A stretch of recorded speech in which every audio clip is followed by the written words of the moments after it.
100 days ago, I accepted an impossible task. Inexperienced and naive to what would lie ahead of me, I pushed forward, conquering for myself a new world. But so much had yet to be done.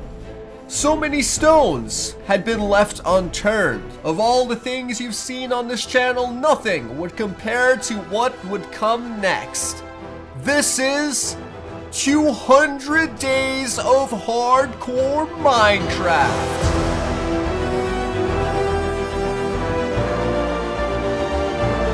For the purposes of this video, 200 days of Minecraft equals 33 hours of gameplay. And before we get started, I want to thank Luke the Notable for inspiring the series and all of you for supporting my channel. It really means the world to me. But anyways, enjoy.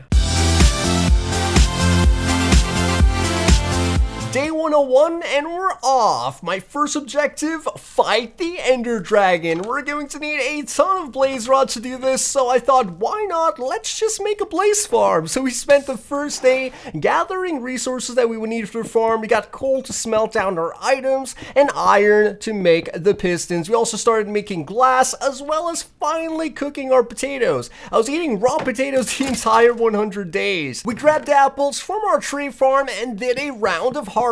You won't see it on camera, but every time I go harvesting the trees, I harvest the entire farm. Then we went to dam out this lake because we're going to need even more glass. And on day 102, we continued with the harvesting of the sand. We replanted that tree farm because we still needed more wood. And then we checked up on our iron smelting as well as glass smelting and used an entire stack of gold to make golden apples. We went into the nether to grab some quartz to make the comparators and repeaters that we would need, and just finishing up all of the little redstone bits. We also made tons of signs and finished out our crafting by making 2 leads. One of the comments told me that I could actually lead bees. I didn't believe them, so I headed over to the plains, making a temporary bridge finally, and then encountering a wandering trader. This guy was trading jungle saplings for emeralds, which was pretty good. We'll come back to that later, but check this out, guys. It actually works. I was so surprised, and you could lead 2 of them at once,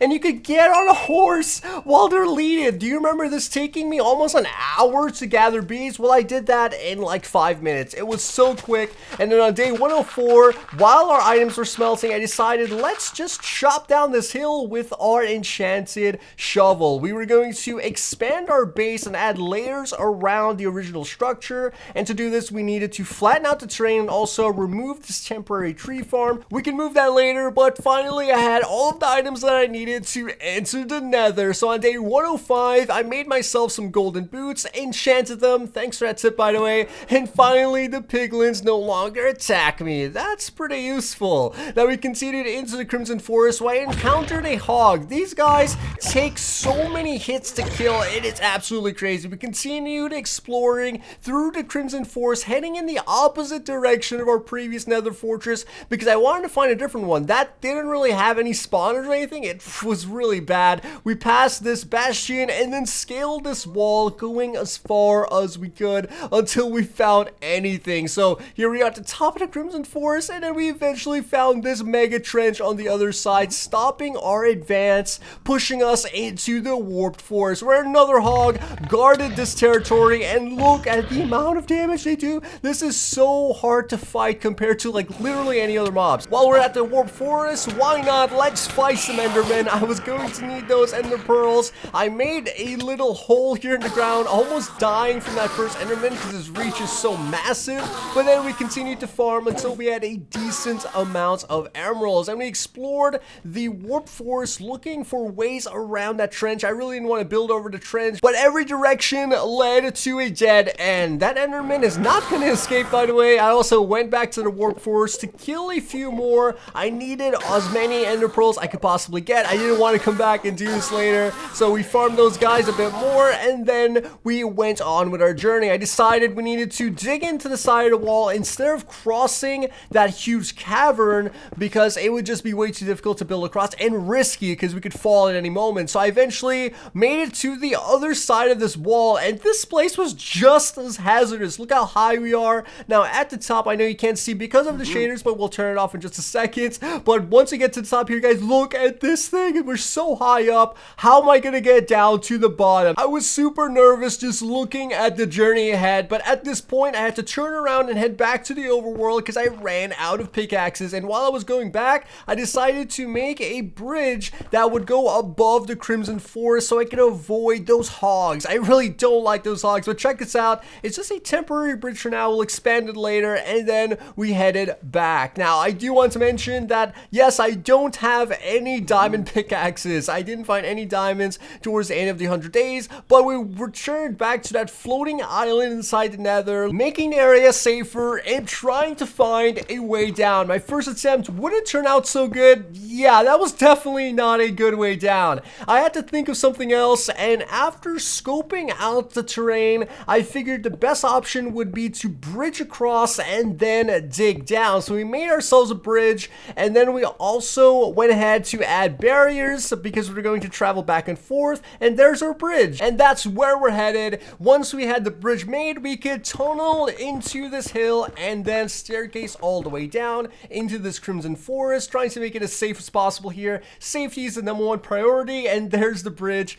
from a different view. We sort of scurried along the side here until we found this cave. It was just so conveniently placed, and then I was gonna build across, but then I noticed the cave just goes all the way to the other side. So this was perfect. I also made some barriers here so I could easily run through it without having to worry. And at this point, we pretty much made it across our lava lake. That was a lot easier than I expected, to be honest. And we took a moment here to do a little victory lap. That is the area that we just traversed. Our journey continued first through the hills, and then down to the shoreline, then across this way by digging through the mountain. Then we would build a bridge and expand it to 4 blocks wide. Yet again, better safe than sorry, and continued on to another nether plains. We heard a ghast, and I just went ahead and followed that guy since it was a wide open plain, and this led us to, on day 108, a broken nether portal. This was a good sign. There was not much inside of it, but I decided to make that a line marker and continue on from here, exploring in this direction. We would eventually run into a very strange biome, a basalt biome, and encounter our second dead end. There's no way I was going to make it across that. I wasn't even going to try. And with the shaders, I could actually see across, and yeah, there was nothing there. So I tried my luck in the other direction and ran into another huge lava lake. But off in a distance, you may see it already, our nether fortress. I was super relieved because our journey was almost over. I briefly considered using the striders to cross, but I'm really bad at this game, so I went ahead and built down to a soul sand shoreline instead, gathered some blocks, and begun making my way over. Now remember, guys, this is Minecraft hardcore, and one misstep and I would fall into an inescapable pit of lava. I made it across as fast as possible, and once I was there, I hugged onto that wall. And on day 109, we finally started making our way up into the nether fortress. Once we were here, I went looking for the blazes and found it almost immediately. We will battle these guys with our sword,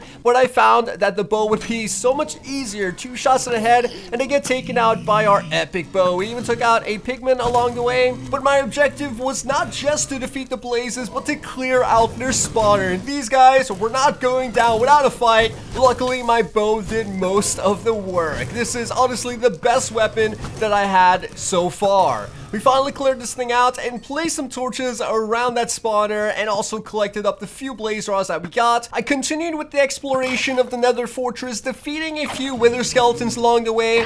Those torches on our spawner would not stop the blazes from spawning. As you can see, they're just continuing to do it anyways. So we went off exploring the nether fortress a bit more, running into some more blazes. We got a little bit better at fighting them, as you can see. Just ignore this part because it really doesn't support my previous statement. But on we went with the exploration of our nether fortress until we ran into a magma cube. As I was killing this guy, I was dreaming of slimes because those guys can give us sticky pistons as well as slime blocks, which are perfect for redstone creations. But we continued by killing some more wither skeletons, and I was doing this because we can not only gather the resources for the ender dragon, but also for the wither boss. No skulls yet, but we saw a ghast and took him out with 1 shot. It's weird that hogs are way more powerful than ghast, but these blazes kept kept spawning, so I had to get some glowstone to try something different. I was trying Mr. Cat's blaze spawner design, but I found that it was way too hazardous for me, especially on Minecraft Hardcore. So after gathering our glowstone, we transitioned into a different build. On day 110, the construction of our blaze farm had officially begun with the placing of the glowstone. I had to destroy a lot of blocks in the area and also fight through blazes that are spawning around us to get all of the glowstone in position. You could say that this was a very deadly work environment, and it got to a point where I just started to ignore the blazes and just put down the glowstone anyways.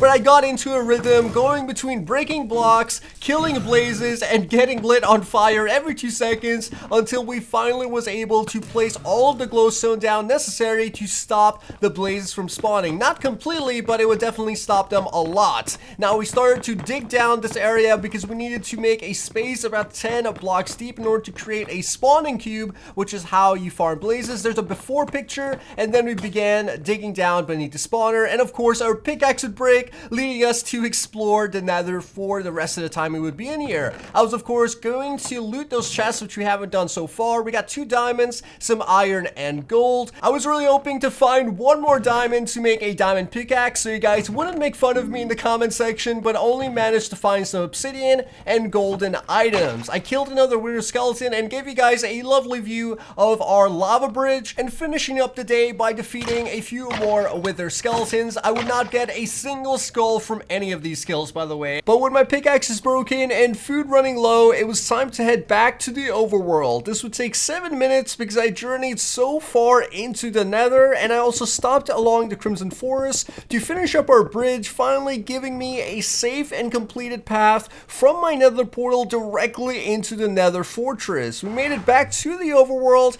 and once we were there, we cooked some more food. And since I changed my design to the Waddles Blaze Farm, I no longer needed the signs, but instead 4 lava buckets. So we got those. I made some shears, restocked my arrows, got a new pickaxe, and checked on my bee farm. Auto bee farms are awesome because they continue to produce as long as you're playing. I got on my horse and headed to the plains, where I was hoping to find that villager trader that we saw earlier. After spending a night in the plains, he was still here. That is crazy. I checked the trades. He was still selling his jungle saplings, so I went back to my home, got emeralds, came back, the dude was still there, and I got the jungle saplings. The vines would be my main reason for getting the jungle saplings, as they were an essential part to the new Waddles Blaze Farm design. On day 112, I went back and made myself a diamond shovel, enchanted that thing to get Unbreaking 3 and Efficiency 4, finally upgrading our digging abilities. Do you guys remember in the 100 days when it took me 5 days to dig out an entire hill?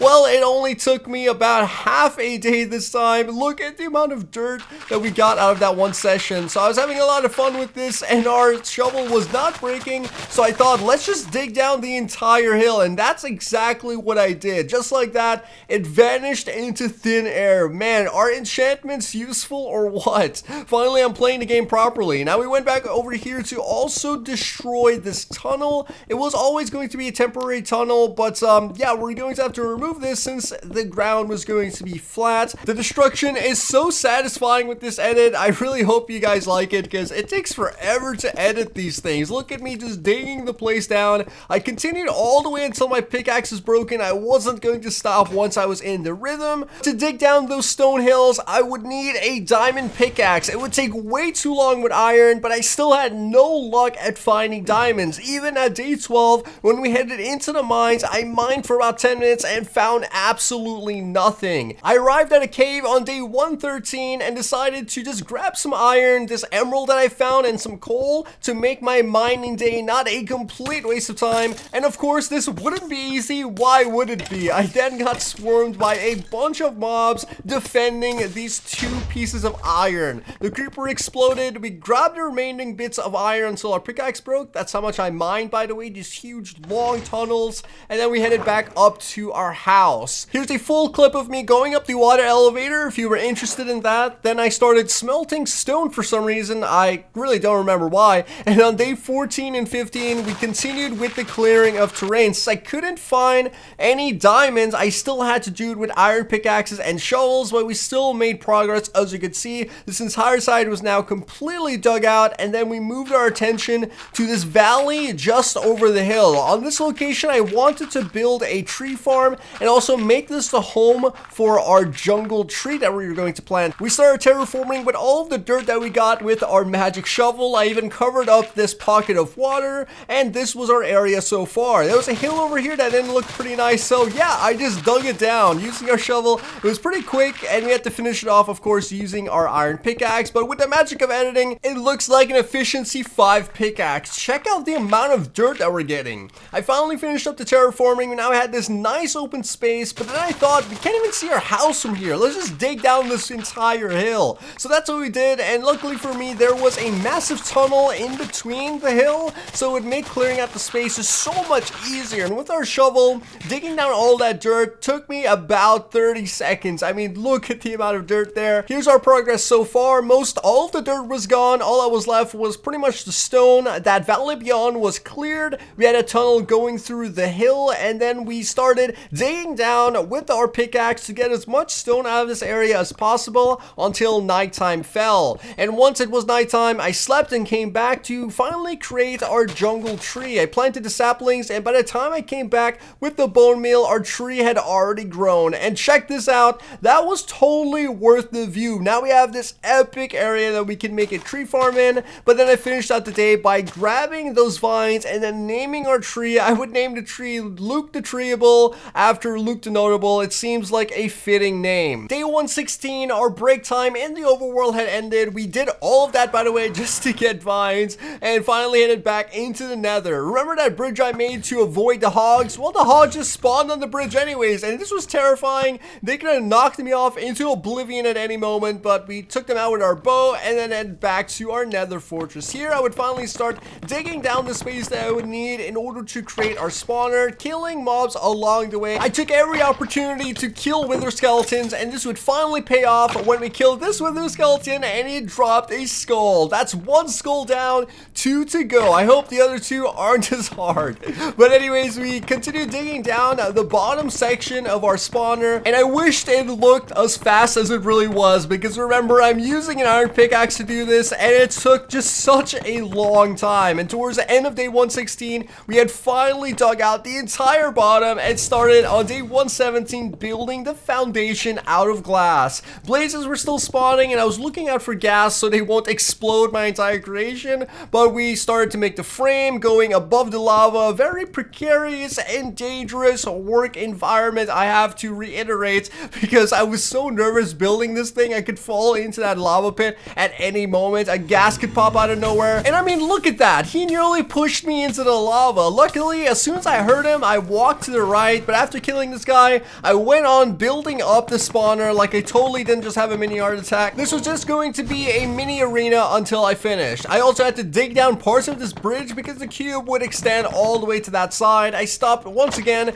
to kill the wither skeletons, and then I heard a gas flying very close to me yet again. I didn't want him to explode my spawner, so I had to stop to kill that guy. And then check this out, a skeleton spawned here and nearly shot me into the lava. Did you see that? I walked back just in time. I heard him shoot the bow, and then I walked back. That was crazy. I almost died twice in the span of 1 day. Please let me finish the spawner and leave the nether. Oh my gosh. But yeah, we continued. We had to clear out the entire top section. We had to kill gas. My pickaxes broke, and I resorted to using the last bit of my enchanted diamond pickaxe because I wasn't headed back to the overworld. I mean, it works. It works pretty well, and come to think about it, I probably should have used those 2 diamonds that I found in the chest to repair this pickaxe. What are you thinking past me? This would just be one of the series of mistakes I would make in the series. It's inevitable. But as you can see, I'm now building the top section of our cube. Similar to the bottom, I just had to make the frame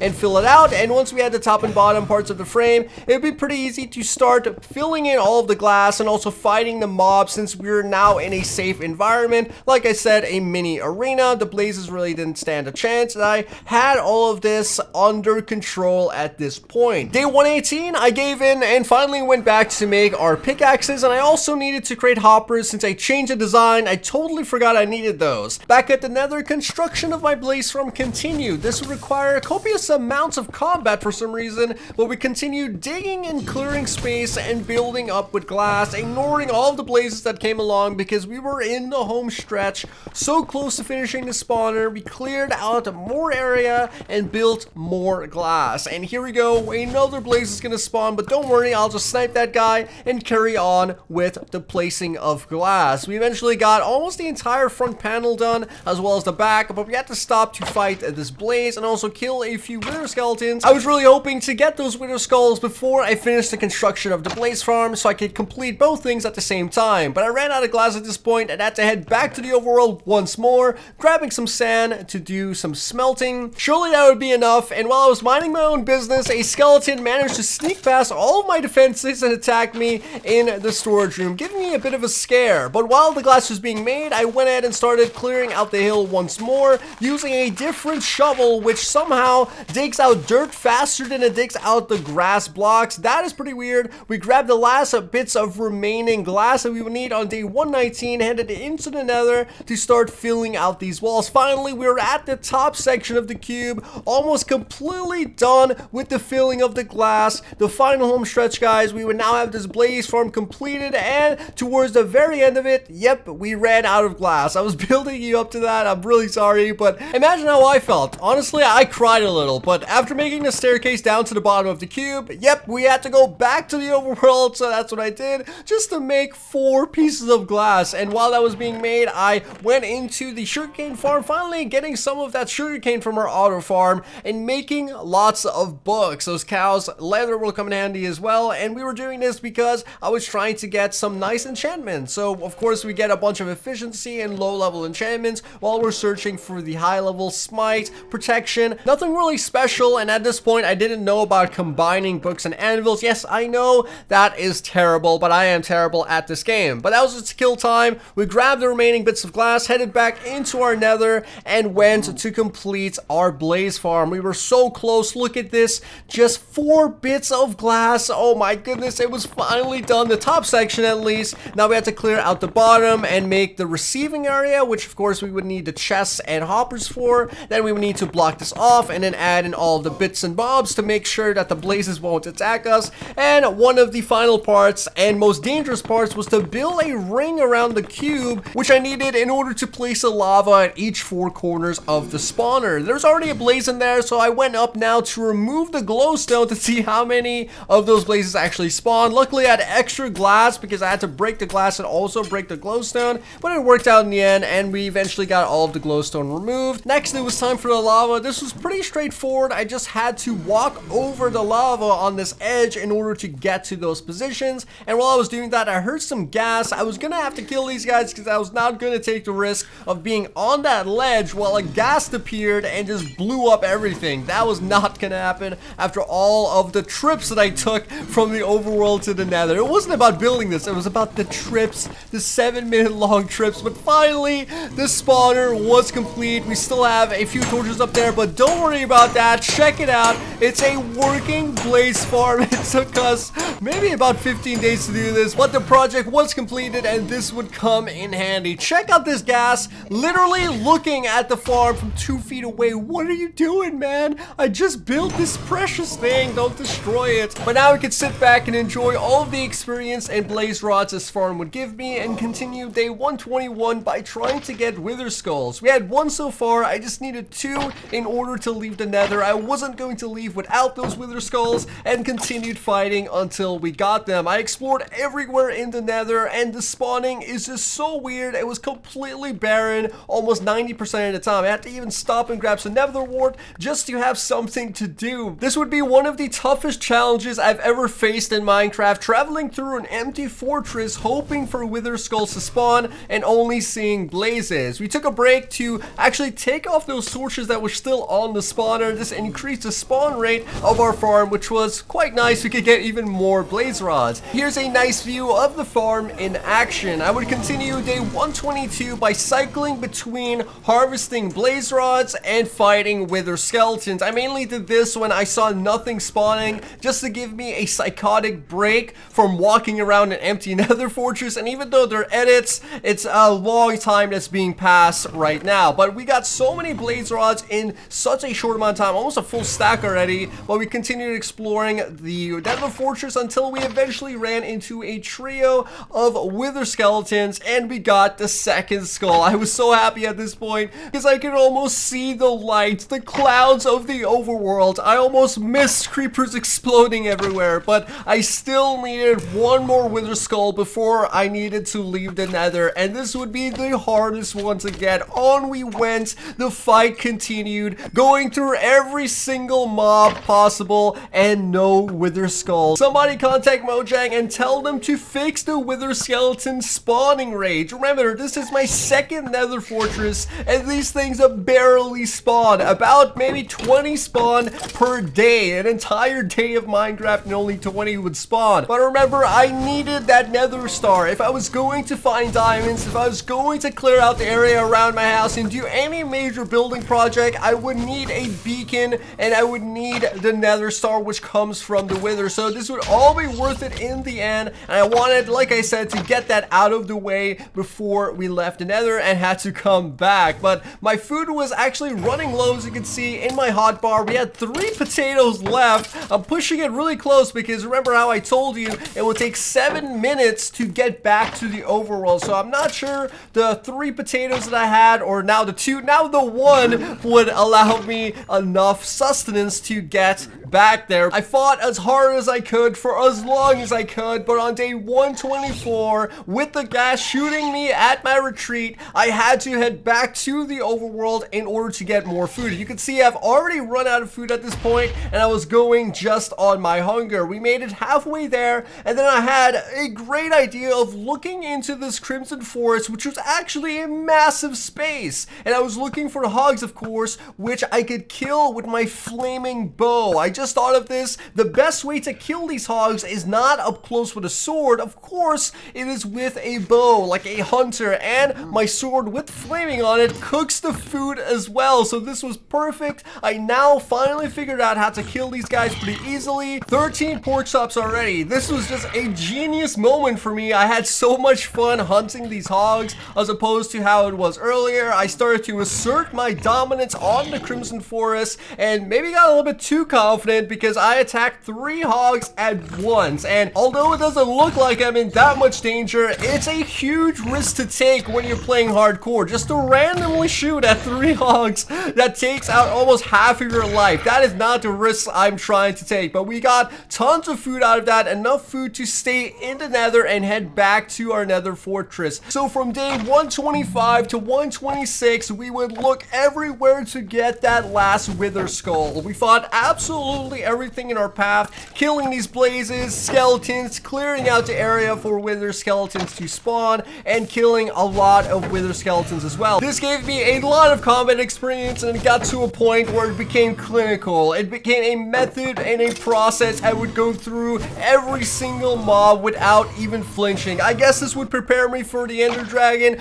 This may prepare me for the Wither boss. Who knows? But there were a lot of good fights along the way. Picking up some experience points as well. We were at 37 levels. I mean, look at this blaze. He just completely got wrecked. Didn't even get to shoot a single fireball. I killed more wither skeletons than it took to get the first 2 skulls. I also stopped and finally used those vines inside of our farm. I totally forgot about that. Killing more wither skeletons. This time I wasn't even fighting them. I was just baiting them into that doorway. Suddenly, Blaze Boys started spawning everywhere instead of wither skulls, so I had to deal with them. I had to show them who's boss. Get out of my way, dude. I am looking for wither skeletons. Have you seen them? Tell me where they are and I will let you live. Okay, sure, I trapped your friends in a prison of endless torture and torment, but please just help me out here. Give me a wither skull. I mean, look at the amount of wither skeletons I'm killing. Guys, give me a wither skull. I briefly stopped to gather 1.5 stacks of blaze rods because why not? We might use this later for potions. I don't ever want to come back to this place again. Then I spotted a beautiful beautiful sight, an entire gang of wither skeletons. You would think one of them would drop a skull, but of course not. I was condemned to spend the rest of my days in this place. Can you imagine if I wanted 2 beacons? That would take such a long time. I don't even want to think about it. And I briefly considered jumping off the edge. I mean, seriously, I was thinking about ending it all, but after calming myself down, 2 kills later, we got the wither skull. Finally, it was all over. I felt like Frodo at the end of The Lord of the Rings, completely diminished and just waiting to go back to the Shire. And that's exactly what I did. I ran out of there as fast as I could, exited that portal, and shut it off for good. Okay, maybe I'm being a bit dramatic, but at day 127, I was finally home. I would spend this time repairing my sword, creating a new shield, and restocking up on food. I only had a little bit of potatoes left, so I went down to my redstone farm to get some more potatoes. And we did this by using the bone meal that we get from our skeleton mob grinder, and then planting the potatoes to grow instantaneously. So if you didn't see the 100 days, this process gives us so many potatoes so quickly. We had stacks and stacks of potatoes just within a few minutes. That is really awesome. And now we can continue with our semi-vegetarian diet because I still had some pork left. I crafted some new iron tools, still no diamond, and then I grabbed some string to make a fishing rod. After such a long time in the nether, I wanted to do something pretty peaceful, so I enchanted my fishing rod, getting Unbreaking 3. I didn't like that, so I made a new one and enchanted this one to get Lure 3, Luck of the Sea 3, and Unbreaking 3. That was absolutely crazy for a fishing rod, so I wanted to go test this thing out. I went to the lake right near my house and started to fish. And like I said, this is what I wanted to do right after coming out of the nether because it would just be quiet, peaceful time for me just to enjoy the game. I also wanted to see what Luck of the Sea 3 would give me. This reminded me of all the times I went fishing as a kid, and I wish I caught this much fish in that short amount of time. But fishing is always fun. The sun began to set, so I went back to sleep. This wasn't it for me though. I wanted to do another round of fishing because I wanted to get a name tag or something really crazy, maybe an enchanted book. So I headed off into the plains to find a better fishing spot and settled on this river. This place looks so much better than the hellscape, which is the nether. And then it happened. The reason why we all love this game, the reason why we share such amazing memories playing Minecraft, the music.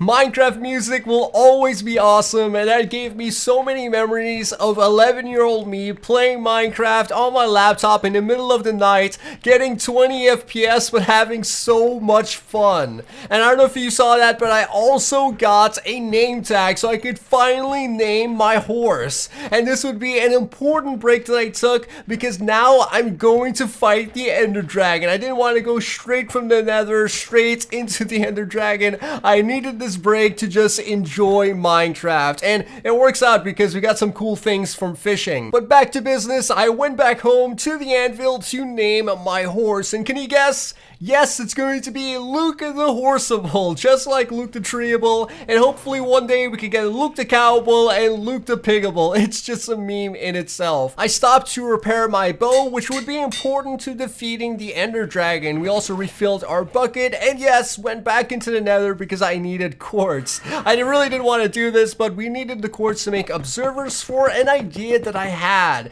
This was a really crazy idea and I wasn't sure it was gonna work, but you see me messing around with the concept right here by placing two observers right next to each other to create a rapid signal, then a dispenser to shoot arrows up into the air. And I was hoping that this can be used to attack the Ender Dragon. As you can see, it only takes a few block placements, no redstone whatsoever necessary. I would spend the remainder of day 128 down at the mob grinder gathering the arrows I would need for my redstone contraption as well as for my fight against the Ender Dragon. This continued into day 129 and 130 where we did a bit of AFK harvesting since the skeletons can suffocate once there's enough inside of the chamber. I also got over 40 levels doing this, and then I went back up to my house to check on my potatoes which had been cooked. Now we have tons of food and tons of bones. Did you guys see that? Look at the amount of bones in my inventory. That is an insane amount if you break it down into bone meal. But now we finally gather ender pearls and our blaze rods and created the Eyes of Ender. On day 131 we departed on our next adventure. This would be to find the end portal, enter the end, and kill the Ender Dragon. I threw the ender pearl. The first one I lost, but the second one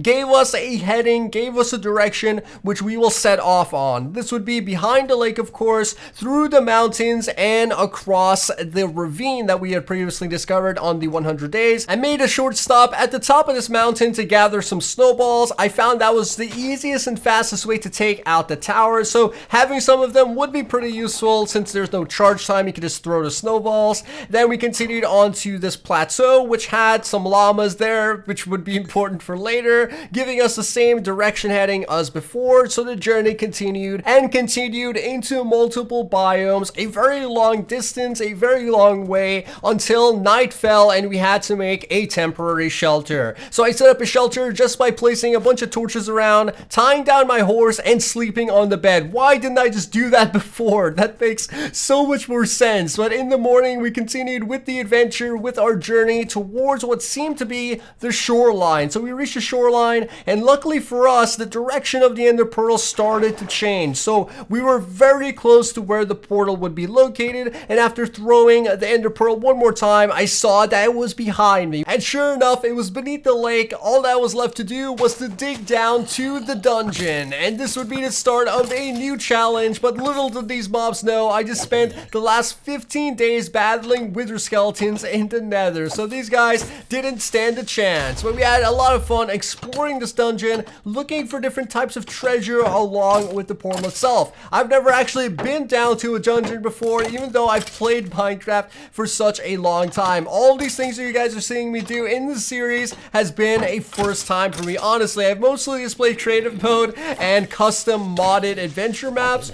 But yeah, the battle continued. We killed all those creepers, gathering up some gunpowder as well, which will come in handy later. And then we went down these two staircases and through this doorway, which led us into just a maze of other rooms. I went torching out the entire place. I didn't bring enough torches apparently, but we found a chest over here with a few useless items since we already had food as well as redstone. We found a library which was pretty cool because there was enchanted books in there, and one with efficiency 3. And I wish I had a silk touch pickaxe to get all of that cobwebs. That would make for a really cool layer of defense around my base. This chest had 1 diamond. Luckily for me, I desperately needed more diamonds. And here we go. Finally, we're at the portal. We killed those silverfish, set up a bed because we want to respawn right here. And here we go, guys. Placing down the Eyes of Ender into the portal frame. We're about to enter the end. Are you guys ready for this? This is as far as I've ever gotten on survival mode.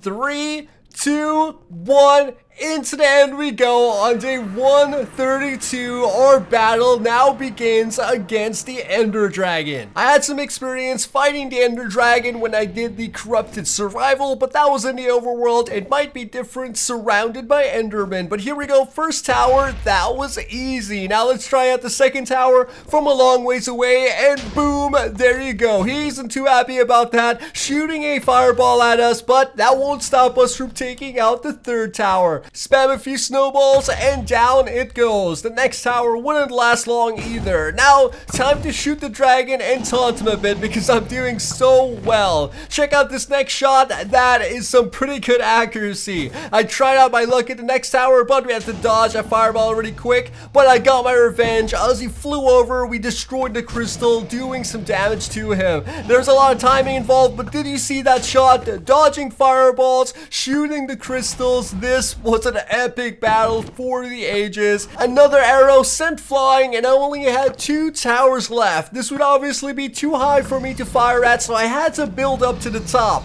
But the Ender Dragon was super angry at this point, so I was worried that he would knock me off and I would fall to my death. But luckily I made it up to the top, built out a few blocks to avoid that explosion, and used my snowball to take out the final crystal. I used some water to get back down to the bottom, and my worst fear came true as the dragon swooped in and knocked me off of the top, taking out most of my hearts. I think now's a good time for a golden apple. The battle continued. He was flying really high up in the air, so I took an opportunity to set up that redstone contraption. He didn't like this, however, started to shoot tons of fireballs my way. I had to avoid it as I was trying to place the final piece of our redstone contraption. Just look at the amount of dragon breath on the ground. We shot him a few times with our bow, doing quite a lot of damage for the Moses was flaming and power 3. And this is when I noticed my arrows don't affect him when he's in this state. So will the dispensers work? I don't know. Let's try. And no, it didn't. Oh, my genius plan didn't work, but luckily we could pick those arrows back up and do some damage with our sword, which is what I did. But I wasn't gonna give up hope on my rapid arrow dispenser. I tried one more time as he was swooping in to place the arrows and shoot it up towards the air. Surely, since he's not in a static position, some of the arrows will get him, but only one arrow managed to hit the dragon. I have no idea how that's possible. I tried my best to get it to work, but that wasn't gonna stop me from defeating the Ender Dragon. I was prepared for every scenario, and with only about a quarter health left, I charged forward. I saw the defeat of the Ender Dragon in front of me, and I went to capture it. In the heat of battle, I made a mistake of looking at the horizon directly at Endermans. This would be bad because now I'm going to be attacked by the Ender Dragon and Enderman with absolutely no shelter. I had to quickly place a temporary shelter, eat a golden apple, and take this Enderman out if I stood any chance of defeating the Ender Dragon. Luckily, that was pretty easy for me, and the defeat of the Ender Dragon was approaching. A few more shots from our enchanted bow. This will bring him down to the portal once again, where we can hit the final blow with our enchanted diamond sword. There it is, the Ender Dragon defeated.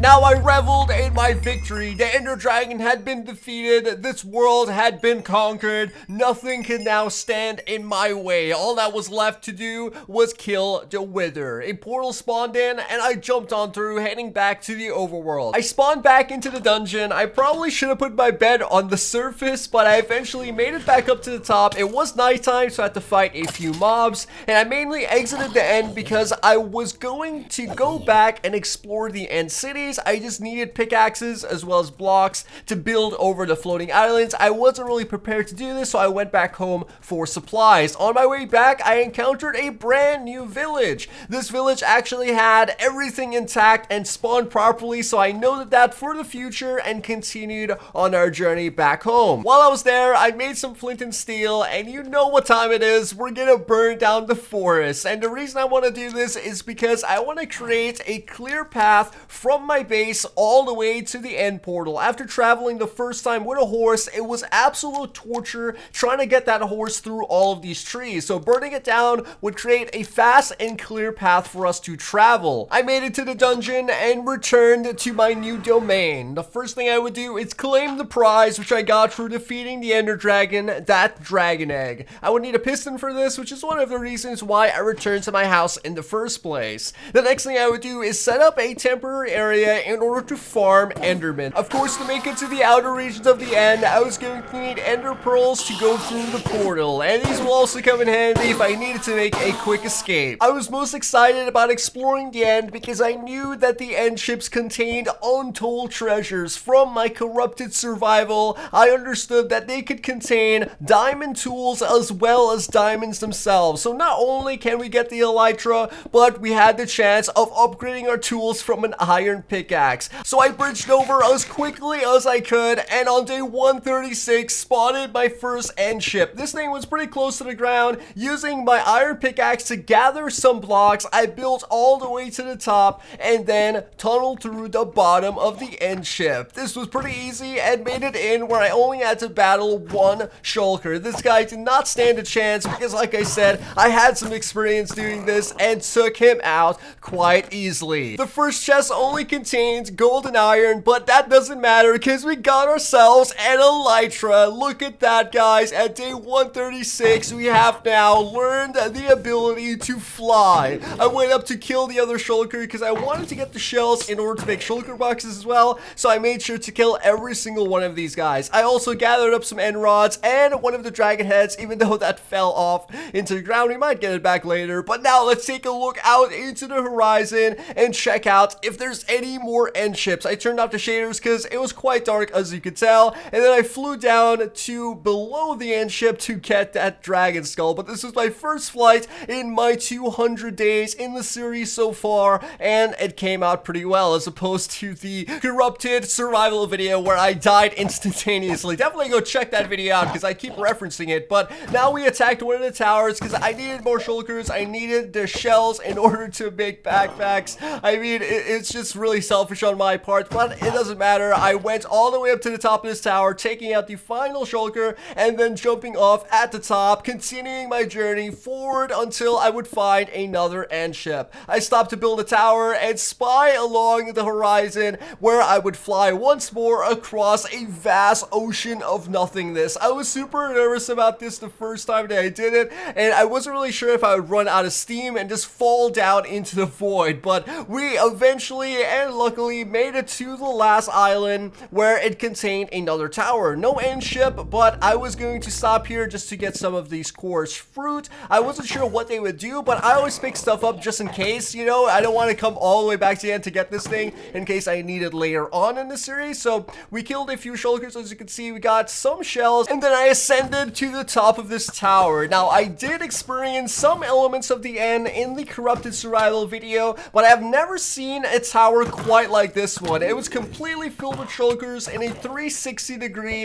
It was a very hard challenge to fight these guys, and luckily my ender pearls helped me to float back down to the bottom. So there you go. They came in handy, and I made it all the way to the top where we found a chest filled with diamonds and diamond tools. I could not believe it because I've never seen any towers like this. I've never watched any gameplay like this, and I immediately got rid of my iron pickaxe, and then the second one contained another diamond pickaxe, and it had efficiency on it. Some of them had silk touch and mending. We'll come back to that later, but I went to the top of this tower, made another pillar, and on day 137 continued our journey on because there's endless amounts of end ships in here. Why not? Let's go and get some more tools. Let's go get some more diamonds because this will be a lot quicker than mining inside of Minecraft. With the shaders off, I can increase my view distance to very, very far, and you can see how beautiful this end looks and terrifying. But we flew directly up to one of these towers. No wasting time. I was gonna farm this thing. We went and climbed up to the top to battle these shulkers. It was going to be another ferocious battle, but my bow would do most of the work. I was well prepared for these challenges, and it wasn't difficult, just extremely fun. We killed every single shulker in our sight, gathered up all of their shells and end rods, and then built up to the chest. Let's see what's in this one.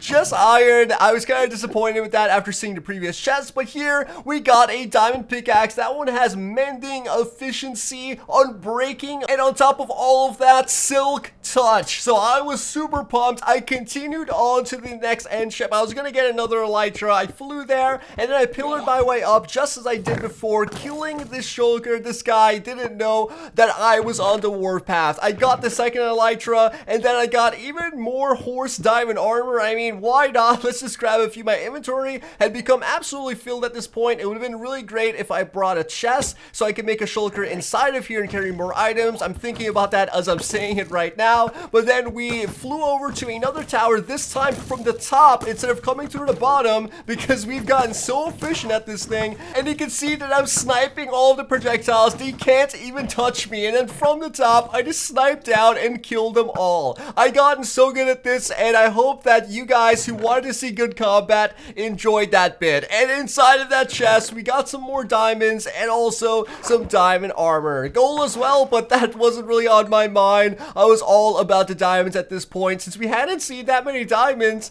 up until this point in the series. Well, I could say that I got enough after getting 2 enchanted diamond pickaxes, one with mending and silk touch and the other with fortune 2. We also got a fully enchanted shovel as well as diamonds and diamond armor. I didn't need anything else. I finally had the tools that I would need for my next major project. But before that, my favorite part, counting all of the goodies that I got. I placed the extra diamond boots and elytra on the armor stand in my bedroom, placed down the chorus fruit, packed up our diamonds, we now had 12 in total, and placed our 3 pickaxes inside of our chest. And on top of that, we have the shulkers. Look at the amount that we'll get. Oh my goodness, this is so good. I made myself a brand new diamond pickaxe and enchanted this thing with sweeping edge 3. Then I grabbed some more books to enchant them to see what good enchantments I could find. I cycle in between high level enchantments and low level enchantments. This was my first time actually doing this, so I may have wasted a ton of levels until I finally figured out I could do mainly low level enchantments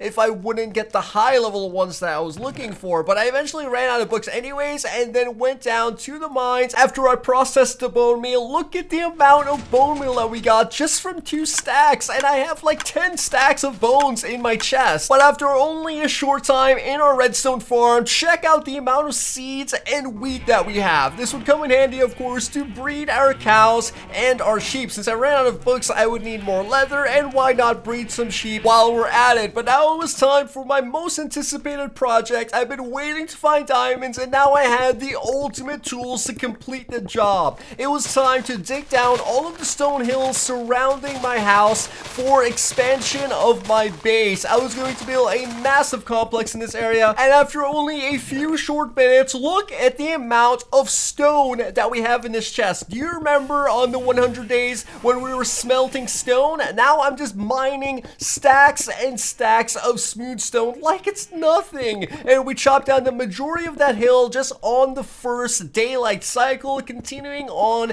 to day 141 and 142, where I started flattening out the surface, and by then the entire area in the front side was pretty much cleared. I moved on to one of the corners and burned down the trees, cleared out the area, and deleted a ton of blocks. Now we had this massive hole that needed to be filled in, and that's the progress so far. Everything that I had done for the last 40 days led up to this point when it was in the nether, in the end, grinding down at the skeleton farm. We had everything that we needed, and nothing could stop us from shaping this world to exactly what we wanted. I started to terraform the entire terrain, digging down parts of this mountain that was right next to our base. But even with my newfound power, this would still be a very difficult and time-consuming task. So after making a diamond axe and breeding our cows, I enchanted it with fortune 2 and unbreaking 3, and then headed off on day 143 to the ocean. My objective was to find a coral reef. I needed to make an infinity TNT regenerative system in order to break down the mountain using explosions. And luckily for me, I also had a silk touch pickaxe, which is the only thing that could give you coral. Talk about the stars aligning. Back at my base, I used the gunpowder that I had for my previous swamp excursions, and then grabbed the honey blocks and made some activator rails. These would be some of the items that we would need for the infinite TNT generator.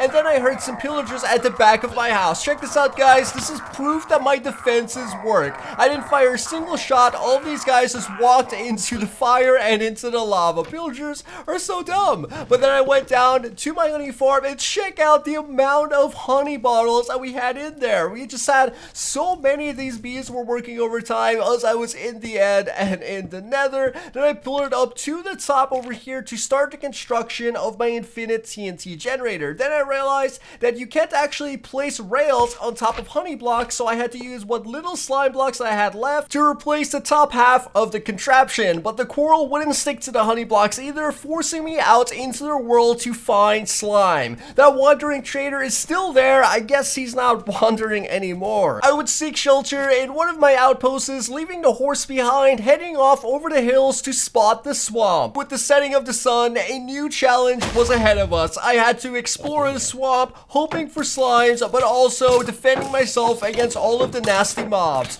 Luckily, this would make for very good combat, taking on multiple enemies at once. I would almost forget that this is Minecraft hardcore mode. Creeper explosion, get out of here. Zombie, you gotta be kidding me. Spider, not even a challenge. 2 zombies, what are you guys doing? This was a pretty good fight, however, with multiple zombies, a creeper and a skeleton. I quite enjoyed that, but I continued fighting throughout the night, finding absolutely no slimes, but still wreaking havoc on the swamp, completely asserting my dominance, and you can see the amount of skeletons that I'm fighting. I tried to make it back as well because I wasn't fighting any slimes, and I got attacked by more skeletons and more creepers. They didn't stop coming, but I went back home, I slept, and then I went off in the other direction to a much larger swamp. That one didn't give me anything. Day 146, I tried my luck in another swamp. I cut down some trees to kill time and then waited for the sun to set once again. And so it begins, but I want you guys to pay attention to what happens right here. That creeper explodes, making a hole in the ground. I fall back in, and then a creeper behind me explodes, pushing me out of the hole. That was an intense battle, and so far it was extremely fun. Then we spotted our first mega slime. I took out all of the mobs surrounding him and then chopped him down into bite-sized pieces. My battle continued through the night. That was the only slime that I would find, killing more mobs and finally taking out some pigs in the morning because we're running out of food and I might as well do something while I'm waiting for the sun to set. I found a nearby cave, and at the bottom there was a witch. I didn't want to fight this guy directly, so I sniped him from afar and went to the bottom where there was iron. I needed that iron because you probably noticed my shield was broken. After we made a new shield, we continued in the second night of fighting, killing every mob in our path until we finally saw another mega slime. After taking out all of his bodyguards, he fell into one of the holes made by a creeper explosion, and this was easy pickings for me. We continued throughout the night, fighting some more creepers, trying to get some gunpowder as well. Look at me using the shield for the first time. But check out this arrow block. I think that was way more impressive, and these skeletons had no chance of touching me. After taking them out, we got one singular slime out of all of that fighting, and then I continued to kill mobs until the daytime. Day 148 would be my third and final day in the swamp, and after looking up the spawning mechanics for the slimes, I realized that I needed to stay in the swamp for at least 3 days to increase the spawn rate of the large slime. So after killing a few mobs, we got our second mega slime, and more slimes would be ahead of us. Check it out, a third mega slime, and then another smaller one. We were getting a ton of these guys, so finally I understood how the mechanics work. Farming would be a lot easier for me, but maybe not as efficient. Although we were getting tons of slimes, this was probably not better than actually creating a slime farm. But we got another mega slime, so I wasn't gonna complain about it. These zombies though were defending those slimes with their life. At least I'm gonna give them props for that, and this baby zombie also chipped in a bit. There's another mega slime. At this point the theory had been confirmed, and the entire swamp was chasing after me. This almost felt like COD zombies. I was just running, and a line of mobs was forming. Even as I was killing the last remaining slime, I spotted another mega slime off in the distance. This was such an amazing moment because I could get as many sticky pistons as I would ever need. Check out the amount of zombies here. Don't worry about that. We would snipe them all and pick up all of the slime. They weren't gonna get away. So many improvements since the 100 days. I'm glad I cracked the code on this one. And one more slime as the sun began to rise, just as a cherry on top. I soon left and arrived home on day 149. My armor had been severely damaged from the fighting in the swamp, so I had to make a brand new helmet and use some diamonds to repair my armor. With that sorted, back to the TNT miner. Check it out, it's snowing for the first time in the series since we're so high up in the sky. It wasn't working though, something was wrong, but I briefly stopped at the bridge to look at my defenses working, just to prove to you guys that building that wasn't a total waste of time. Construction continued into day 150. I was using the wrong rail, and then I made a mistake of placing the TNT TNT last, which exploded the entire system, but with the magic of editing, we had the TNT working now and completed. Now check this out, we could spam the TNT and create a massive hole in the mountain, speeding up the mining process because we would no longer have to mine every single inch of the mountain, just the outer layer. I spammed it a bit too much and the TNT started flying everywhere, so I stopped because I didn't want to blow up my entire base, but the hole was deep enough. My water had actually frozen, so I had to use a slime block to get back down. Luckily, I had that with me, and then I observed the hole that the mining machine made. That would definitely help out our mining process, and then I continued immediately to start digging down the mountain. My mining machine allowed for significant progress in flattening this mountain, but remember, there was a much larger one right next to me, and even with the amount of progress that we have made so far, this would still not be enough. I had to think of something else, but in the meantime, some pillagers showed up from underground. Where are these guys spawning? After taking them out on day 151, I headed down to my mob grinder to check out the mending enchantment on my pickaxe. I've never actually seen the mending before, but it does work, and now our pickaxe is brand new once again. Day 151, halfway through the 200 days, this would be the day I fight the Wither. I was going to need that beacon in order to speed up our mining process, so after traveling down a massively long tunnel, I spawned the Wither and began the fight. What you're seeing is the battle in real time. I started off with the bow. The Wither couldn't get me because I was so far in the tunnel. I would just keep backing up while I was shooting him,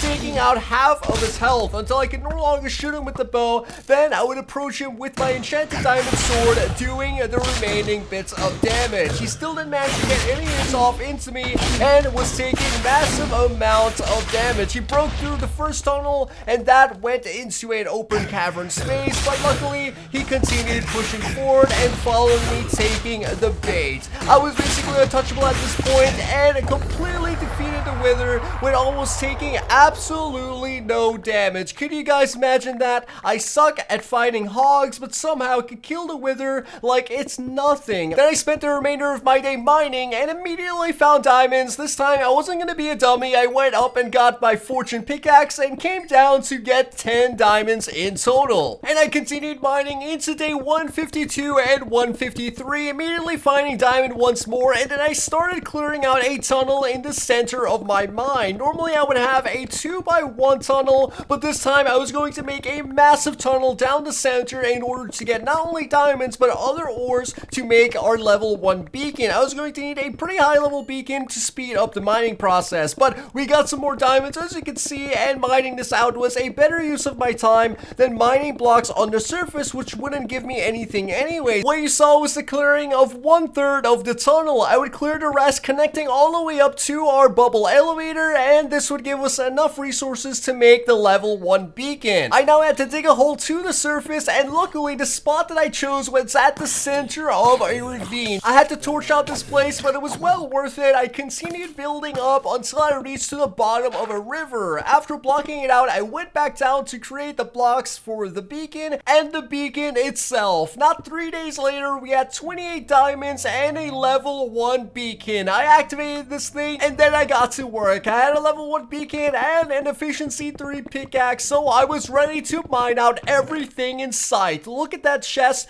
Just look at the amount of blocks that I mined out. Look at the spaces that I would remove. This was going to be an intense mining operation, something that had never been seen before in this series, something that has not and cannot compare to the 100 days. This was crazy. We continued adding blocks to our beacon, digging down entire sections of the map at breakneck pace. I was only halfway through our 2 days, but look at the progress that I had made. This is crazy. I also extended my mining operation to the layer above. I wouldn't expect to find any diamonds here, but the iron and gold would be worth it. I needed to build up that second layer to our beacon, so I continued this until the end of day 155. Some more blocks have been added to the beacon, and on I went with the deconstruction of the top section. Check this out. We now have a massive open space in the top top, which is crazy. Over here, a slime spawned, so this means that a slime chunk is nearby. Mining continued into the next day on the second floor. I had dug out twice the space on the top as well and cleared out an area around the beacons, and I would find more diamonds on the first floor. I had just enough blocks to complete the second layer of the beacon, but was missing one, so I added in a diamond block. Even at the speed that we're going, it still wasn't fast enough to finish by the 200-day marker and complete my other projects. So I went to one of the villages to check their emerald trade so I could finally do some emerald trading and possibly reduce a significant amount of my work. I grabbed some more bone meals, as well as I made some pumpkin seeds with the pumpkins I already had. I got some potatoes and went down to my redstone farm. I absolutely love farming potatoes because after only one session, I had about 10 stacks of potatoes. These things are crazy.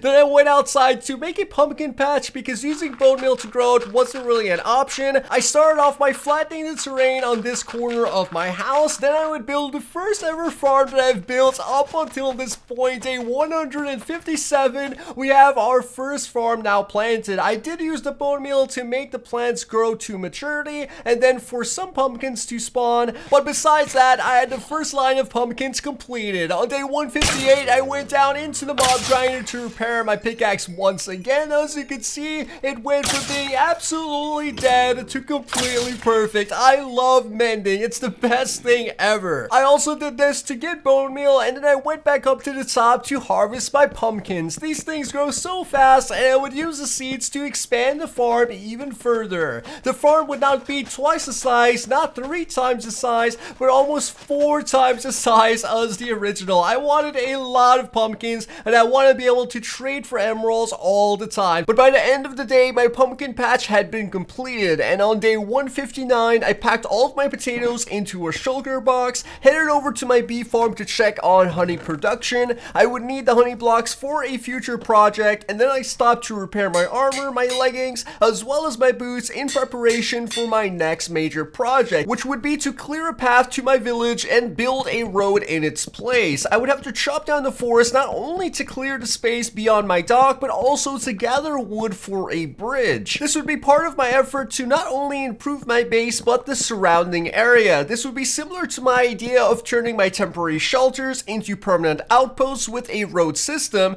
and this would be the first step in that transformation. When the construction of the bridge began, I would first lay a foundation which I could build upon later, but the sun was setting, and take a look at that amazing view of Luke the Treeable in front of the sun. At the end of the day, I would stop to harvest my pumpkins once again. These things grow super quickly, and with our extended farm, we would get so many pumpkins. Don't mind me, I will take all of them. Day 160 began with the crafting of campfires, which I would use to build the base of the bridge. This would be an extremely expensive way to create a simple wooden bridge, but it looks kind of cool, so why not? I placed all the campfires down and got barely halfway there, so I had to go harvest some more trees. I continued by building out the sides, laying down a few pillars, and then finishing up the base. I would head back home to craft the remaining items I would need, and stopping along the way to harvest my cows. I got a lot of food and leather out of that, and stopped at my pumpkin patch to do another round of harvesting. If I was going to get all the emeralds I wanted, I needed a lot of pumpkins to do trading. Then I headed back over to the bridge to add the finishing touches, some slabs, some fences in between the 2 pillars. I would also craft some fence gates to add in as well. This would of course require tons of wood, but luckily with the entire forest chopped down, I had just enough.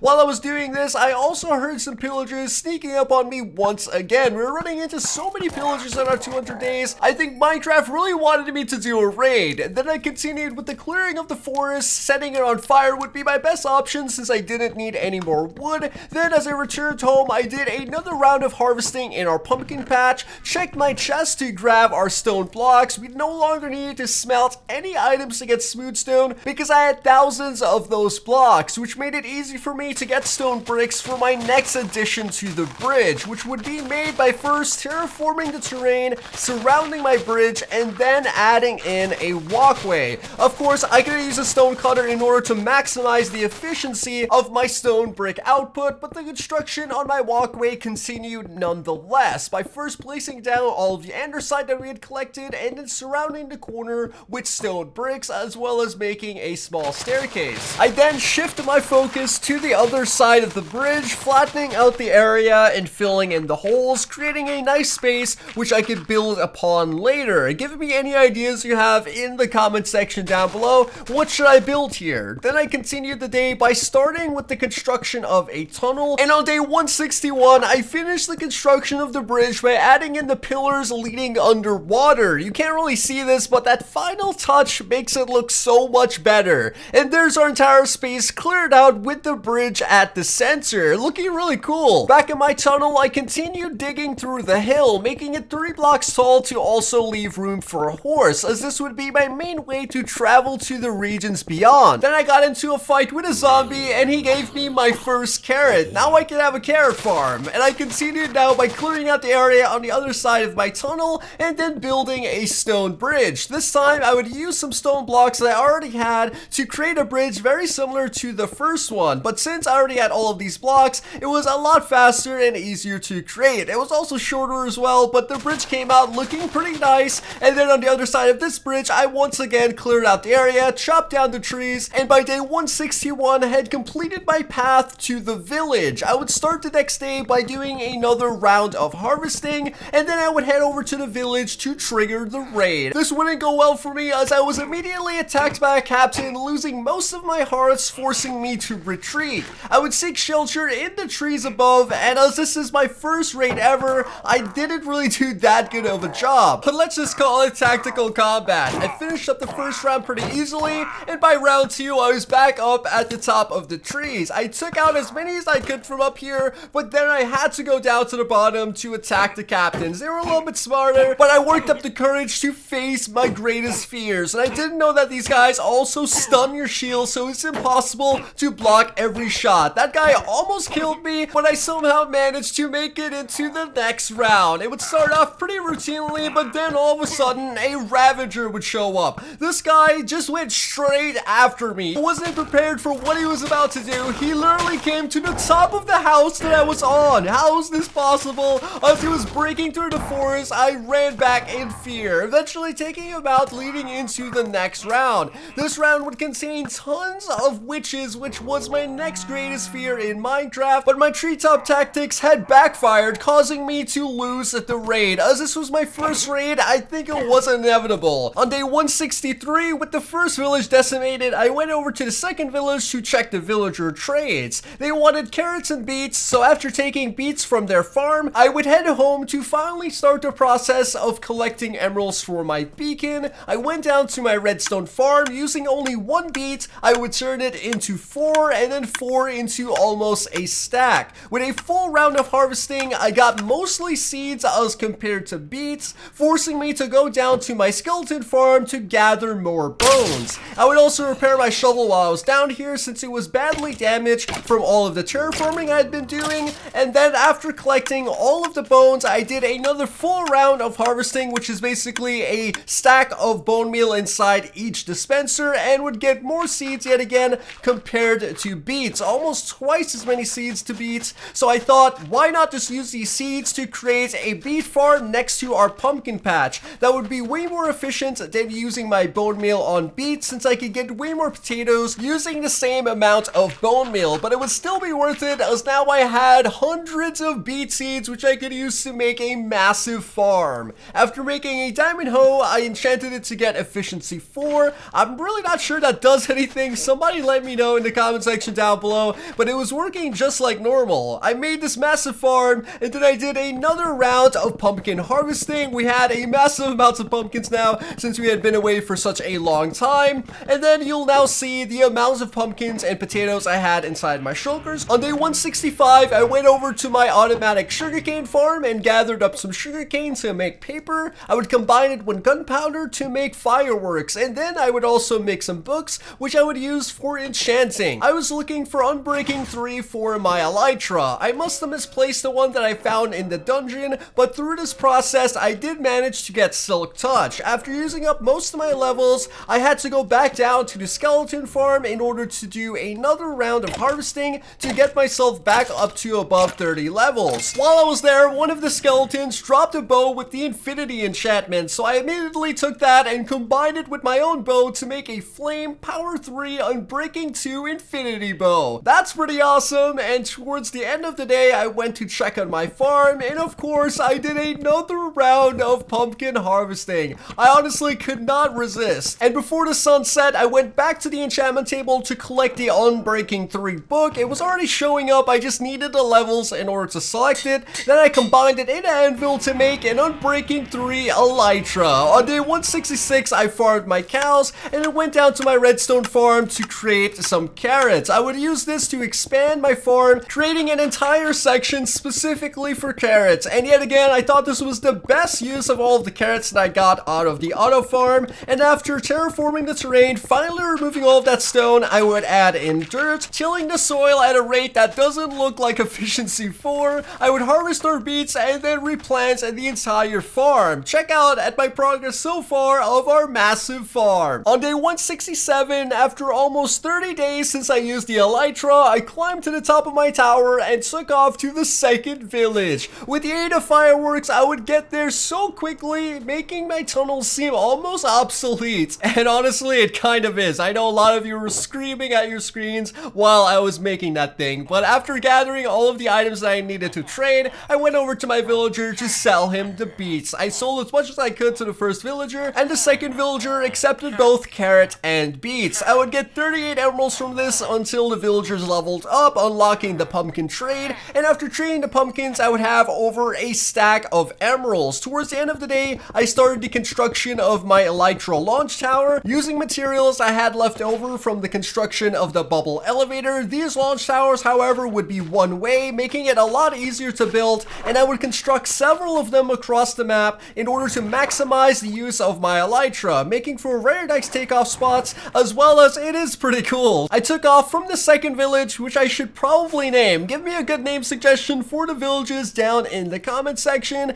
but I took off from this direction, headed towards the third village that I found, coming back from the end. I landed over here to check the villager trades, since we still had potatoes and pumpkins left over. Luckily, this guy accepted potatoes, so I took the stacks and stacks of potatoes that I had and traded it to him, giving me over 1¼ stacks of emeralds. I explored the rest of the village to find that the weaponsmith would accept coal for emeralds, and the cartographer would accept paper for emeralds as well. So now we had two different sources of emeralds, and on day 168, after sleeping in the village, I made another launch tower. Once we're at the top of the launch tower, I can now fly back home. And it's crazy that I can travel over such long distances now using the Elytra. Once again, I know many of you were screaming at me, why am I not using the Elytra? But I finally am, giving me such a nice view of everything around me. I went back to my sugarcane farm to gather up all of the sugarcane to make paper. I was going to get those emeralds. I also stopped to breed my cows. Day 169, I went into the mines to grab all of the coal that I had in my furnaces. I also gathered up all of the coal that I got from my Silk Touch pickaxe, mined those out with my Fortune pickaxe, and then headed over to the third village, where I would of course trade with the weaponsmith for more emeralds. And after finding the cartographer and trading with him, I would get nearly 2 stacks of emeralds. I went up the launch tower once more and then headed back home.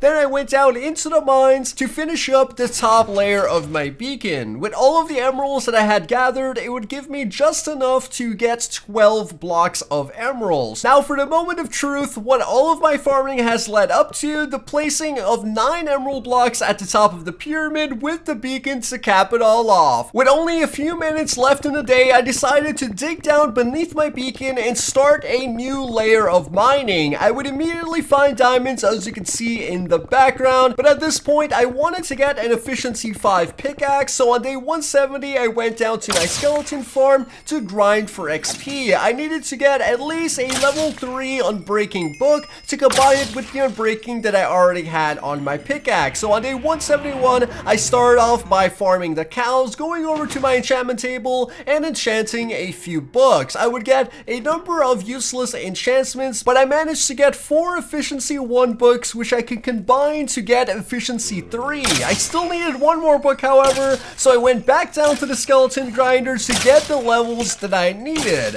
After getting these levels, I went back up to my enchantment table to get the final book that I would need and continued mining into day 172. 172 and 173. You may notice that I'm trying to get the efficiency 5 pickaxe as well as the level 4 beacon to unlock insta mining, and this was my main task because I didn't want to waste time mining on the surface since that wouldn't really give me anything. So this was my focus for now. I stopped to make an anvil to combine my efficiency 3 book with one of my efficiency 3 pickaxes. I chose the wrong one, going for the fortune 2 pickaxe instead of the mending one, which would be a problem for me because in order to get mending on my other pickaxe, I would need to destroy either or. That wouldn't be my only problem. I still needed an efficiency 4 book, which would require more enchantments than I have ever gotten up until this point. But after finishing a successful day mining, you can see the amount of diamonds that I got. I continued day 174 by combining the 4 efficiency 1 books that I had to make efficiency 3. I was so close, I just needed one more efficiency 3 books, but I continued this day by doing a bit of mining with my efficiency 4 pickaxe.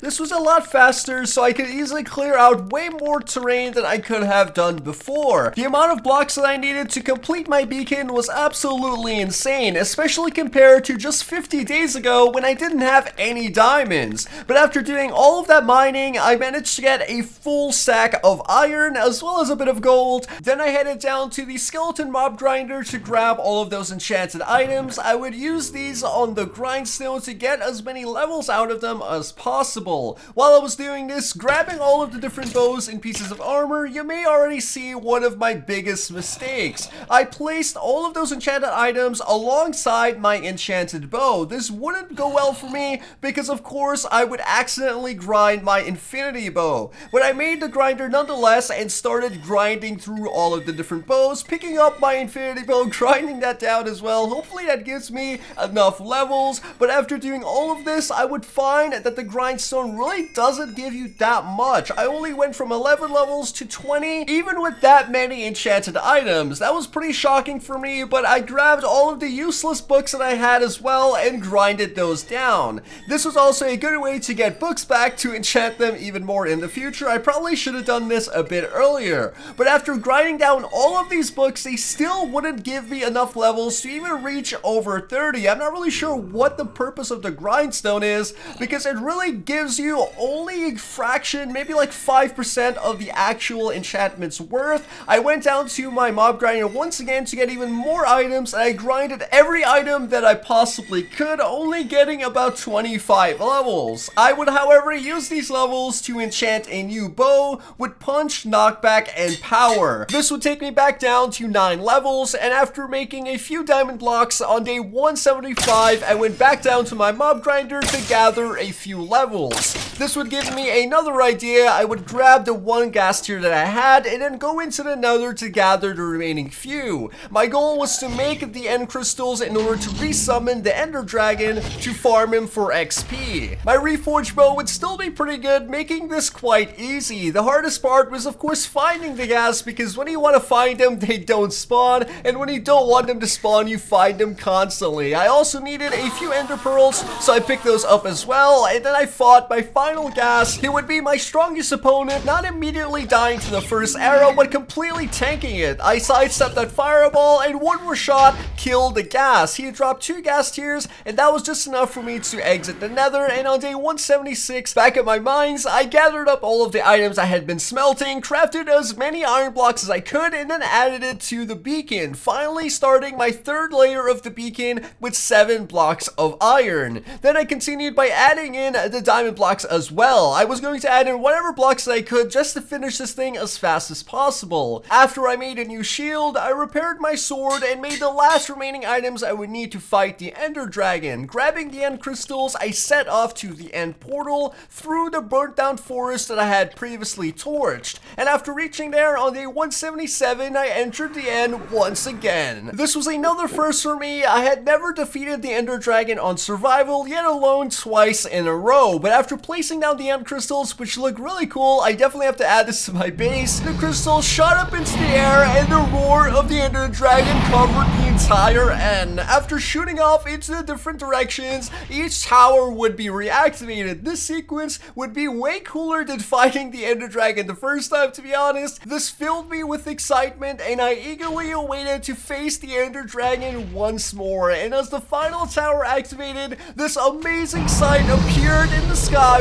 What an entrance for the Ender Dragon. He is back, and I am ready to take him down. It had been 40 days since I fought the Ender Dragon, and since then, I completely mastered the bow. My aim would be absolutely perfect, taking out the first 4 towers with ease, and I mean with ease. That wasn't even a challenge for me, and after coming back to the other side, we took out 2 more towers without even flinching. So far, we were halfway done with the Ender Dragon battle. I'm really not sure what I was doing here. I don't know if I was hoping to shoot through the iron, but I eventually got that tower, headed over to the next one, and took that one out as well. I built up to the tallest tower to take out the remaining end crystals. I sniped the first one and then built out right above the Ender Dragon. This guy was so close to me I could have been knocked off at any point, but I shot that crystal and now they were all gone. I went back down to the ground level to continue fighting him. He was very angry, almost hitting me with that fireball. Did you see how close that was?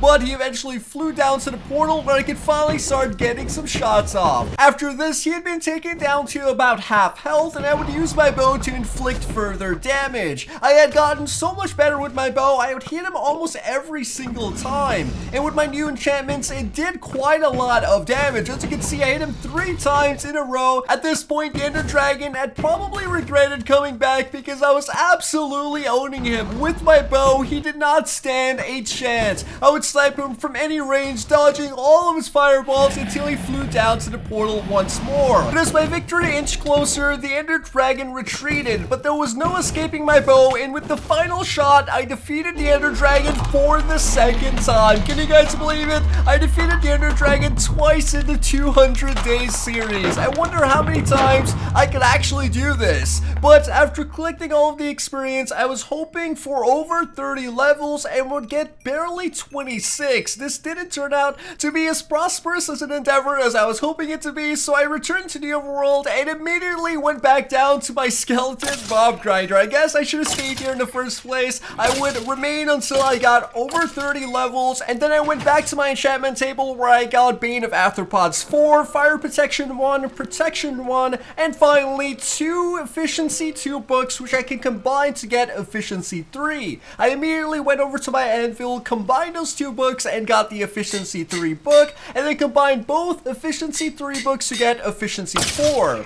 I ran out of experience at this point because I spent it all on combining books, so I had to go back down to grind some more mobs. After doing that, I came back to the anvil and combined my 2 diamond pickaxes. This time, I was going to remove the Silk Touch and replace it with Fortune 2. I wasn't worried about this because I still had that Silk Touch enchanted book, so I could always change it back in the future. And then I tried to combine the book with the pickaxe, but I needed a few more levels, so after going down to the mob grinder for the final time, I had enough levels to combine my book with my pickaxe to get an Efficiency 5 pickaxe. There you go, guys. I finally did it. I packed away all of the items I had gathered and then went back down to the mine to test this thing out. As you can see, I was just cutting through the terrain, and it is sped up so you can't really tell, but notice that I'm going back and forth, chopping down hundreds and hundreds of blocks in front of me. I wouldn't do this if it wasn't effortless, and it was effortless. I couldn't imagine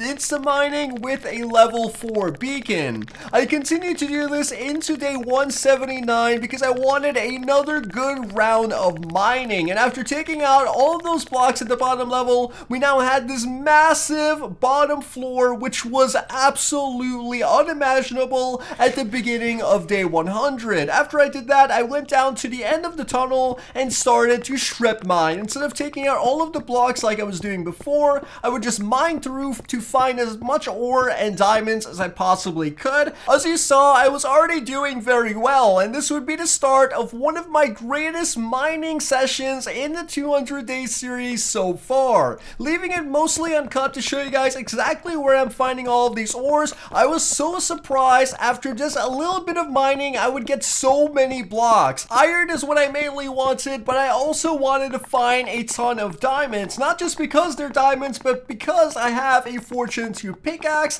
and this would allow me to get a lot of diamond block. Already I had a full stack of iron to add to my beacon, as well as some gold. Then I went back to mining, and remember, I am mining in a straight line. This time, take a look at the amount of ore that I find just by mining in a straight line, not even for like 100 blocks. This was all within the same vicinity of each other. I got 2 chunks of iron, then I got some diamond, and then after this diamond, I would find even more iron, and not a little bit of iron, guys, a ton of iron, and right behind that iron, more diamonds. My luck was just going through the roof right now. I had so many ores and so many diamonds. I went back to craft some more diamond blocks and some iron blocks, and by the end of day 179, added so many more blocks to my beacon. I had made such progress in the last 2 days, even adding in a diamond block. Day 180 marked the start of my next major project. For this, I needed some glass, so I went over to a beach to gather up some sand. I probably should have done this a bit earlier, thinking back to my day 101 when I was damming out the lake. I got a crazy amount of sand, packing it into the 2 shulker boxes that I brought, and now the entire beach was gone. I went back to one of the launch towers. Instead of going back home, I needed to go to the end portal because I left my horse there after exiting the end. Once I had my horse, I started to head back towards my house, but stopped along the way to gather some coal. In order to smelt down all of that glass, I needed a ton of coal as well, and luckily, these plains biomes, these highlands, have a ton of coal right on the surface, and with my Fortune 2 pickaxe, I was able to multiply that and get multiple stacks. Day 181, I got a bunch of furnaces to start smelting down all of my sand. This was pretty easy because I gathered up so many resources up until this point, and then the process of smelting would begin. In the meantime, I went to harvest my farm, first with the beets, which would give me so many seeds. I should probably build a mega beet farm sometime in the future because I had almost 1,000 beet seeds. I honestly just had so much stuff now. I continued by harvesting my pumpkins, and I hope you guys like these edits because I did it so many times it started to become ASMR to me. And maybe when I release the non-commentary version, it might be a bit interesting to watch. But then I finished out by harvesting my carrots and then checking on my honey farm, grabbing the honey bottles, and then going towards the back to disable the auto collection system. After replanting the farm, I checked on glass production, and take a look at the amount of glass that I had. Seriously, compare that to day 101. On day 182, I headed back down into the mines to gather up some iron that I had smelted in order to craft some shears, and then I added the remaining iron to the beacon. Back up at my honey farm, I collected some more honeycomb, and then I set off to Luke the Treeable to start planting a temporary tree farm. I would decorate this a bit more and make it into a grid pattern, adding slabs to the base of it, but as I said, this was going to be a temporary farm. I mainly needed the leaves because they were a primary component in the exterior wall that I wanted to build, and after gathering up the leaves, I did another round of pumpkin harvesting because I couldn't walk by this thing and not harvest it. It's just too tempting.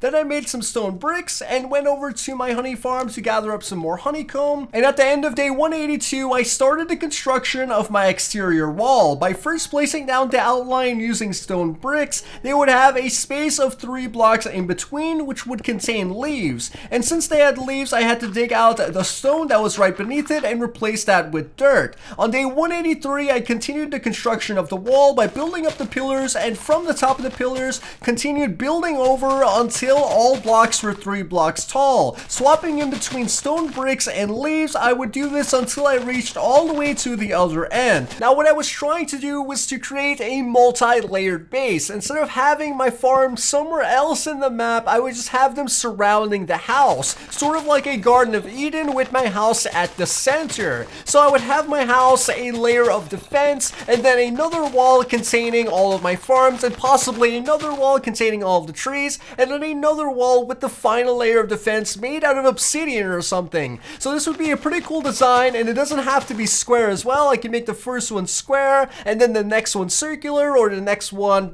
triangular or star shape. It was going to be a really cool concept, and this would just be the start of that. I continued by building up the top sections of the wall, because not only was I going to make this sort of like a walled garden, garden, but I also wanted to make this particular section into an enclosed space, and that's what I needed all of the honeycombs for, because I was going to put a bunch of bee farms in here and just have the bees roaming freely. I stopped to do another round of pumpkin harvesting and harvested my beets as well. This is just so visually appealing to me, gathering up all of those seeds and beets and replanting a fresh farm. After I did this, I shifted my focus to the left side of the front of my house, expanding this terrain in order to make it just like the other side. I was thinking about building up the walls on this corner as well, but after doing all of this, I would realize that I didn't have enough time to do all of the terraforming necessary to then build up walls and then complete the greenhouse, which is what I was trying to make. On day 185, I cleared out portions of my carrot farm, and on this corner, I was going to make an automatic flower farm. Using all of the bone meal that I had collected, gathered, and experienced,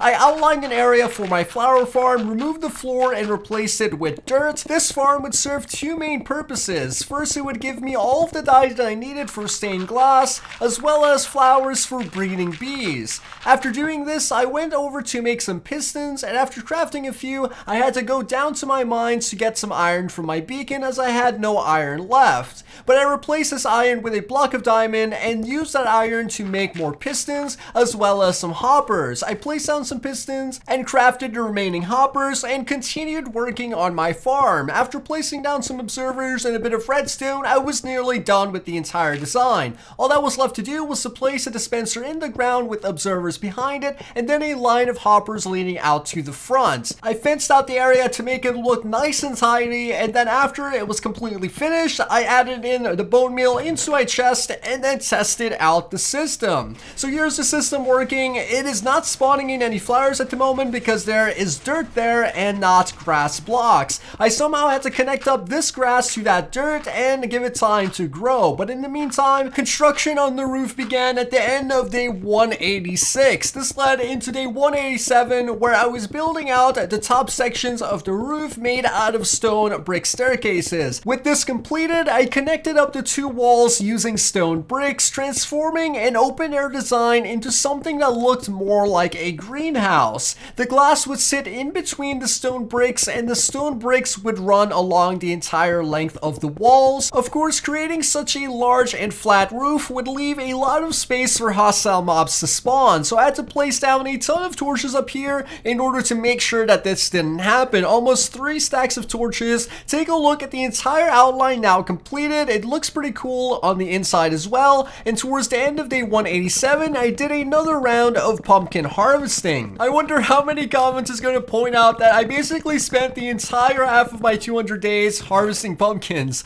but check out the amount of food that I had in that chest. On day 188, I went back down to my beacon to grab some iron, replacing it with golden blocks. I needed this iron in order to construct a series of automatic bee farms that I would place into my greenhouse. I started by gathering all of the items that I needed to craft the basic beehives, including the honeycombs that I had been collecting up until this point. I went into the nether to grab some quartz because I also needed tons of redstone repeaters as well as comparators, and after doing this, headed back to the overworld to begin the construction of my industrial farm. I started by placing down chests. This would act as a starting position, then added some blocks on top of the chests in order to place down 2 sets of hoppers. These hoppers would of course take up a ton of iron, that's why I needed to take iron from my beacons, but then placing down 2 blocks to the right side would allow me to place hives on top of those blocks, and after I placed the hives, I would then need to place down the dispensers going into the hives. I like building this way because it's just so much easier. Instead of having to build the entire creation and then build it back over, I just have to do one thing at a time.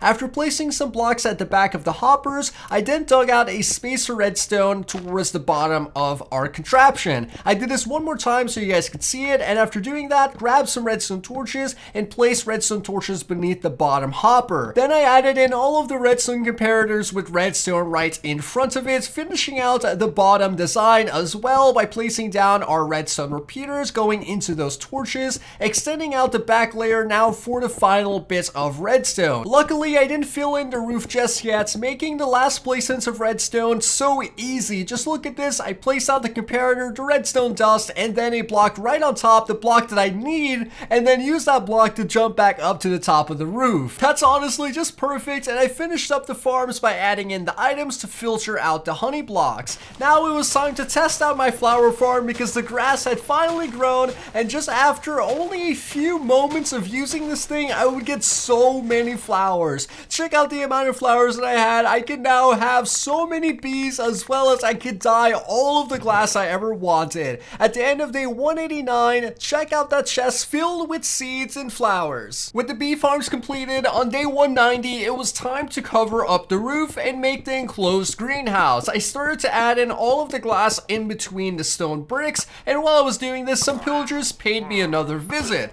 These guys showed up a lot in the 200 days, and I probably shouldn't kill them because I now had bad omen and I couldn't visit a village. But take a look at the amount of glass I could have made. That's crazy compared to the 100 days when it took me almost 4 days to make one stack of stained glass. But I continued filling out the roof until it was all completed, and this would be such a beautiful sight. Take a look at my greenhouse right now. It looks awesome. After all of this, I still had tons of glass left over, and this would be expected because I had only built half of the greenhouse. Remember, I was supposed to make this wrapping around the entire original structure, and I only managed to make half of it because the terraforming would take up such a long time. Hopefully I could do that in the 300 days video, but there it is so far. The inside of the greenhouse looks pretty cool. I continued day 191 by gathering up all of the food I had collected up until this point, all the beets, carrots, and pumpkins, and putting it into one of the shulker boxes. I would carry this around with me and also smelt down some beef. We had a stack of beef smelting, which is pretty crazy. I made some leads, and then I took my bees and transferred them to the greenhouse. My bees now had more room to roam free, and I would hope that this greenhouse would eventually fill up with enough bees to populate all of the hives. I continued by breeding them and then using the leftover glass to make bottles to add into the automatic bee farms. I went back to collect my full stack of steak and headed up the tower. Now check out how cool the greenhouse looks so far. Can you imagine when it's completely built surrounding my entire house?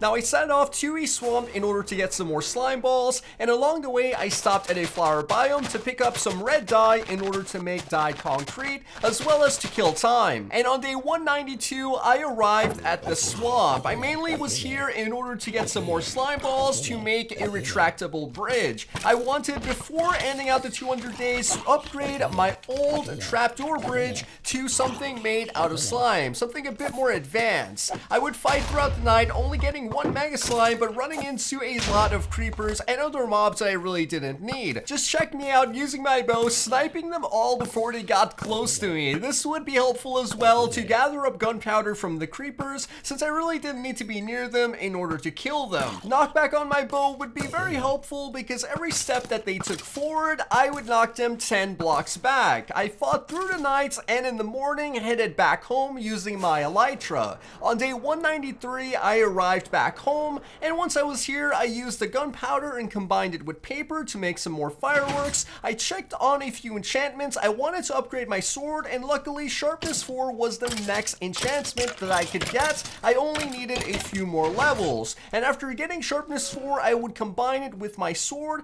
because after experiencing the swamp once again, I figured that this sword wasn't powerful enough. I also combined my bow to make an infinity bow, plus the punch, power, and unbreaking 2 that was already on it. And I meant to say punch earlier when I meant knockback, but anyways, continued into day 193 back at the swamp. Flying back and forth was pretty quick using my elytra, so I thought, why not just head home, upgrade my items, and come back? That's what I did, and down here, I also found a slime in a nice mini underground arena, and somebody must have sent up the bat signal because a load of zombies came out of nowhere. These guys were totally after me. I tried to ignore them for a bit, but after seeing that slime, I needed to get it. And take a look at the amount of zombies now ganging up on me with creepers exploding right behind me. I'm super surprised that I didn't die by that creeper explosion, by the way, but hey, I'll take it. After everything I've been through so far in the 200 days, I needed a break. Check out this epic scene of me facing down the zombies. This baby zombie came up behind me and I just yeeted him into the lava. It was absolutely perfect because I killed every single zombie in front of me. I was doing pretty good on hardcore mode.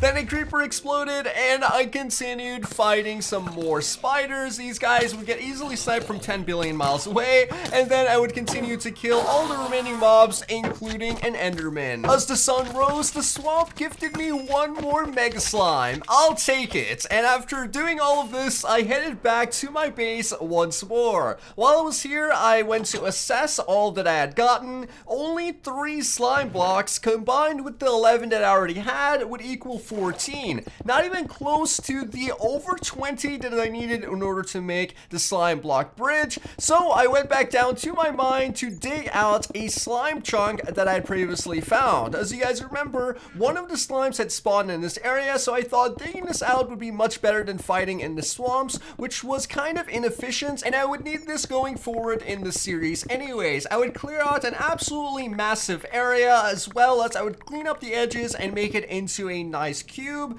No slimes yet, but I was hoping to find some in the future. On day 195 and 196, I would work on expanding the slime farm. I would do this by digging vertically to create 3 separate platforms to increase spawn rates. At this point, no slime had spawned, and this should have been a warning sign for me because I was digging in the wrong location. But on I went aimlessly and helplessly without knowing that, yeah, it was probably a block adjacent to it. But nonetheless, I continued by building out the platforms, and using all of the ores that I got by digging out that chunk, I added in some more blocks to my beacon. Day 197, I began by breeding some bees. Then I headed back down into the mines to finish the farm. All I was left to do was to build out the top platform. After this was done, I was hoping that slimes would spawn at this point because in hindsight, I didn't know that I built it in the wrong chunk. But it was still a pretty cool looking farm, and on day 198 I set off to the second village in order to do a bit more trading.